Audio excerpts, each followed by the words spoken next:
Ukraine's central regions of Zaporizhzhia and Dnipro have come under what officials describe as a massive wave of Russian attacks. Overnight explosions and missile strikes have left widespread destruction. At least one person has been killed, 24 others injured, and dozens of homes, businesses, and buildings reduced to rubble. It marks the second consecutive night of strikes on Dnipro, with the region also facing pressure from advancing Russian ground forces. In Kiev, air raid sirens sounded late last night and continued into the early hours of the morning. Most of the country was under warning of drone and missile threats, but it was the central and southeastern regions that bore the brunt of the assault. In Zaporizhzhia, emergency crews are battling fires after residential areas were hit. Authorities say 25,000 people are now without power due to the strikes. In Dnipro, residents endured a second night of bombardment, coming just days after Ukraine confirmed that Russian troops had entered several settlements in the region. Officials describe this as the first large-scale offensive there, significant because it's not one of the territories Russia has claimed as its own. President Volodymyr Zelensky has condemned the attacks, saying they prove once again Russia's utter disregard for words.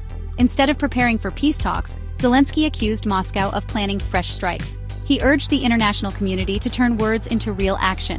On the diplomatic side, there's growing attention on efforts to bring leaders to the negotiating table.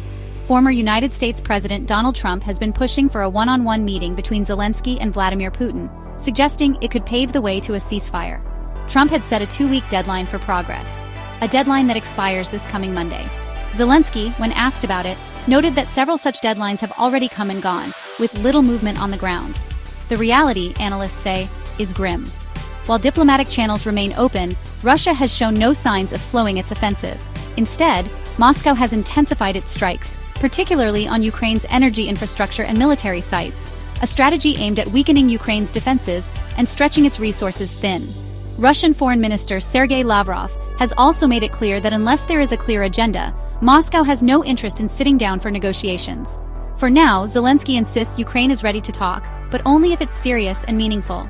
For Ukrainians living under near constant bombardment, diplomacy feels distant.